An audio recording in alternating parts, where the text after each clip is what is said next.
আজকে আমি এই ভিডিওতে এনটিএ নেটের বাংলা দ্বিতীয় পত্র সম্পর্কে কিছু আলোচনা করব। এই আলোচনার বিষয়টি সংক্ষেপে বলতে গেলে এইরকম যে এই যে দ্বিতীয় পত্র বাংলা এর প্রস্তুতি আমরা কিভাবে নেব এবং আমাদের ভুলগুলো কোথায় কোথায় হচ্ছে সেই সমস্ত ভুলগুলোই আমি এই ভিডিওতে তুলে ধরব। এখানে আমি প্রথমেই তুলে ধরেছি আমাদের পড়াশোনা, অপরদিকে রয়েছে এনটিএ নেটের প্রশ্ন। আমরা যারা এনটিএ নেটের প্রস্তুতি নিচ্ছি তারা এক ধরনের পড়াশোনা করে চলেছি এদিকে ধরে নেওয়া যাক, এবং অপর দিকে রয়েছে এনটিএ নেটের প্রশ্ন যেটি অপর প্রান্তে চলেছে। কারণ আমরা পড়াশুনো করার পর যখন পরীক্ষা দিতে যাই তখন পরীক্ষার প্রশ্নপত্রে গিয়ে দেখি যে আমাদের যে পড়াশুনো সেটি গিয়েছে অন্য রাস্তায় এবং এনটিএ নেটের প্রশ্নপত্র গিয়েছে অপর অন্য রাস্তায়। তো এনটিএ নেটের সেই প্রশ্নের ধরন তো আমাদের জন্য বদলাবে না, তো আমাদের পড়াশুনোটাকেই সেই দিকে আস্তে আস্তে নিয়ে যেতে হবে।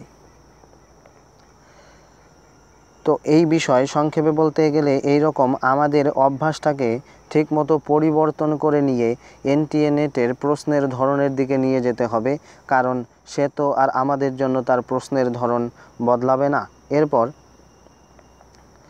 এখন এনটিএ নেটের যে ধরনের প্রশ্ন আসে সেই ধরনের প্রশ্নগুলো আমি এখানে তুলে ধরেছি। প্রথমত থাকে শুদ্ধ ও অশুদ্ধ। নির্দিষ্ট লাইন তুলে দিয়ে নিচে নির্বাচন করতে বলে কোন লাইনটি শুদ্ধ এবং কোন লাইনটি অশুদ্ধ।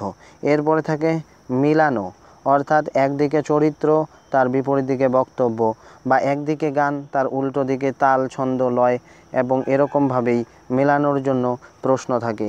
এরপরে থাকে মন্তব্য ও যুক্তি। একটি মন্তব্য দেয়া থাকে এবং দেয়া থেকে যুক্তি, দুটোই ঠিক বা একটি ঠিক সে জায়গার থেকে নির্বাচন করে বলতে হয়। এরপর রয়েছে উত্তর পছন্দ, অর্থাৎ যেটি আগে যেরকমভাবে প্রশ্ন আসতো কোনো একটি প্রশ্ন দিয়ে তার 4টি অপশন দিয়ে কোনটি ঠিক সেইভাবে নির্বাচন করা। এরপর রয়েছে আরসি, অর্থাৎ রিডিং কম্প্রিহেনশন। এখন বাংলাতে দেখা যাচ্ছে যে 2019-এর ডিসেম্বরে রয়েছিল কিছু, অর্থাৎ একটি রিডিং কম্প্রিহেনশন, এবং সেখান থেকে রয়েছিল 10টি প্রশ্ন। এবার 2020-এর সেপ্টেম্বরে দেখা গিয়েছে যে 2টি কম্প্রিহেনশন দিয়েছে এবং একটি কম্প্রিহেনশন থেকে 5টি করে প্রশ্ন সলভ করতে বলেছে। এরপর রয়েছে সাজানো। এইবার এই 2020 সেপ্টেম্বরে যা দেখা গিয়েছে প্রবন্ধগুলোর থেকে বেশিরভাগই লাইন তুলে দিয়েছে এবং সেই লাইনগুলোর যে ক্রম, অর্থাৎ কোন বক্তব্যটি আগে এবং কোন বক্তব্যটি পরে, সেই রকমভাবে দিয়েছে।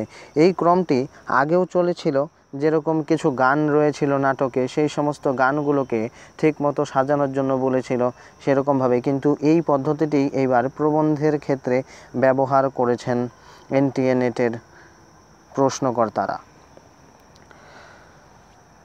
তো আমাদেরকে কিছু পরিবর্তন করে নিতে হবে। নতুন ধরনের যে প্রশ্নের পদ্ধতি সেই প্রশ্নের দিকে আমাদের মনোযোগ দিতে হবে। এরপর আমরা পড়াশুনো করি অনেকেই এবং অনেকেই ঠিকমতো করি না, তো সবার জন্যই অনেকেই আবার এই সমস্ত ভুলগুলো করে থাকে। তো ভুলগুলো আগে সংশোধন করে নেওয়া খুবই প্রয়োজন। তো আমরা পড়াশোনা করার পর যে সমস্ত ভুলগুলো করি,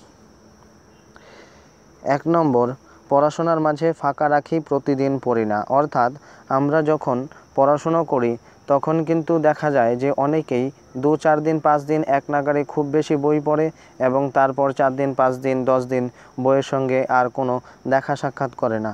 তো আমার যা মনে হয় যে এইভাবে পড়াশুনো করলে তার বিশেষ কোনো লাভ হবে না।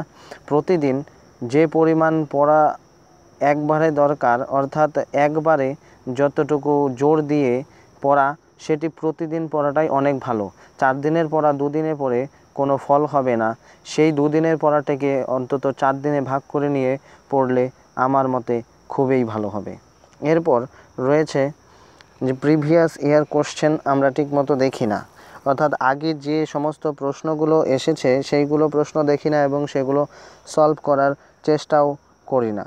তো সেই সমস্ত প্রশ্ন দেখলে আমাদের মনে কিন্তু সঠিক ধারণা জন্মায় যে কীরকম ধরনের প্রশ্ন আসছে এবং আমাদের কিভাবে পড়তে হবে, কোন বিষয়টিতে কোন দিকে নজর দিতে হবে। তো আমার মতে এখন থেকেই শুরু থেকেই প্রিভিয়াস ইয়ার কোশ্চেনগুলো দেখা খুবই প্রয়োজন। এরপর আরেকটি বিষয় আমি বলবো যে আমাদের পরীক্ষার জন্য কিন্তু এনটিএ নেট মোট 6 মাস সময় দেয় হাতে। তো আমরা অনেকেই 6 মাসের মধ্যে 2 মাস, কেউ খুব বেশি হলে 3 মাস পড়াশুনো করি এবং পরীক্ষা দিতে যাই। তো আমার যা মনে হয় যে এই 2 মাস 3 মাস এইভাবে পড়াশুনো করে শেষে ঠিকমতোভাবে নেট পাস করা যায় না। এখন ব্যাপার হচ্ছে যে কোনো পরীক্ষার জন্যই কিন্তু সেই সিলেবাস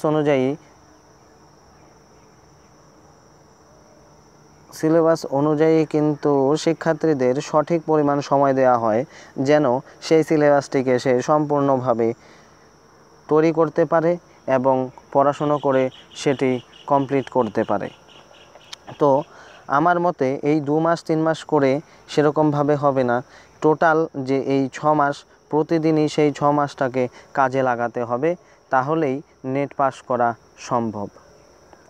এরপর কোনো কিছু রিভাইজ দেই না। আমরা অনেকে আছি পড়াশুনো করি কিন্তু সেই সমস্ত বিষয়ে যে সমস্ত বিষয় আবার পড়ে যায় সেই সমস্ত বিষয় এর মধ্যে মোটামুটি 15-20 বা 1 মাস 2 মাসের মধ্যে আর রিভাইজ দেই না, যে কারণে আমাদের সেই বিষয়গুলো ঠিকঠাক আর মনে থাকে না। এটি শুধু আমার ক্ষেত্রে নয় বা তোমার ক্ষেত্রে নয়, সবার ক্ষেত্রেই যে কোনো বিষয় পড়ার পর যদি ঠিকঠাকভাবে রিভাইজ না দেয়া হয় তাহলে কিন্তু খুব বেশি হলে 1 সপ্তাহ 15 দিন, এর পর কিন্তু আর সেই বিষয়টি মনে থাকে না। তাই যে কোনো বিষয় পড়ার পর সেই বইয়ের মধ্যে আন্ডারলাইন করে বা নোট তৈরি করে সেই বিষয়গুলো কিছুদিন পর পর রিভাইজ দেওয়া খুবই দরকার। এরপর রয়েছে ঠিকঠাক নোট তৈরি করি না। আমরা অনেকেই রয়েছি যারা পড়াশুনো তো করি কিন্তু তার পাশাপাশি ঠিকঠাকভাবে নোট তৈরি করি না, যেগুলো পরবর্তী সময় রিভাইজ দেওয়া যায় সেরকম নোট। আমার মতে প্রতিটি বিষয় পড়ার পর তার একটি সারসংক্ষেপ করে নিয়ে এবং নিচে যে সমস্ত লাইনগুলো উল্লেখযোগ্য বলে মনে হবে সেই সমস্ত লাইনগুলো নিজের নোটে তুলে নেওয়া খুবই দরকার, যেন সেই সমস্ত বিষয়গুলো আমরা ঠিকঠাক করে সময় মতো রিভাইজ দিতে পারি এবং আমাদের সেই বিষয়গুলো মাথা থেকে চলে না যায়। এরপর আমরা ভাবি বেশি, কাজ করি কম এবং কাজের আগেই ফল চাই।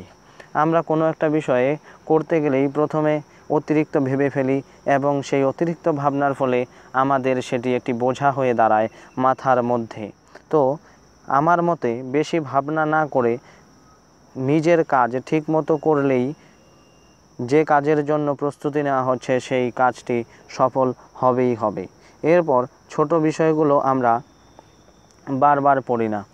আমার মতে এই যে ছোট বিষয়গুলো রয়েছে এগুলো থেকে আমরা অনেকে ভাবি যে যে প্রশ্নই আসুক না কেন আমরা সেগুলো ঠিকঠাক উত্তর দিতে পারবো, কিন্তু দেখা যায় যে এই যে ছোট বিষয়গুলো যেগুলো থেকে খুব সহজেই নাম্বার তোলা যায় সেই বিষয়গুলো থেকে এমন প্রশ্ন চলে আসে যা পরীক্ষার সময় আমরা আর পেরে উঠি না।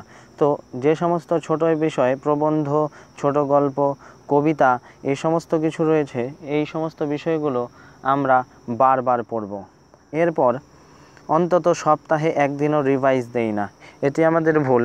কেউ 10 দিন বা 1 সপ্তাহ এরকমভাবে কিছুদিন পর পর সেই সমস্ত বিষয়গুলো রিভাইজ দেওয়া খুবই দরকার, কারণ মানুষ তো আর কম্পিউটার নয় যে যেটি একবার সেভ হয়ে যাবে সেটি আর এত সহজে হারাবে না। তাই মানুষের ক্ষেত্রে মনে রাখার জন্য বারবার রিভাইজ দেওয়া খুবই জরুরি, খুবই দরকার।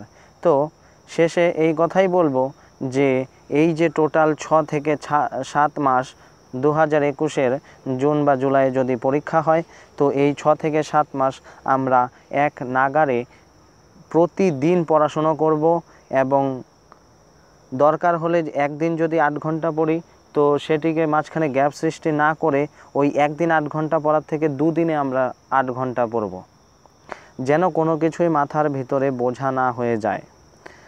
তো এই ভিডিওতে এতটুকুই বলার ছিল যে প্রশ্নের ধরন যেহেতু বদলে যাচ্ছে তাই আমাদের পড়ার পদ্ধতিটাও একটু বদল করে নিতে হবে। তো দেখা হবে অন্য কোনো ভিডিওতে অন্য কোনো বিষয় নিয়ে। আজকের জন্য এতটুকুই। ধন্যবাদ।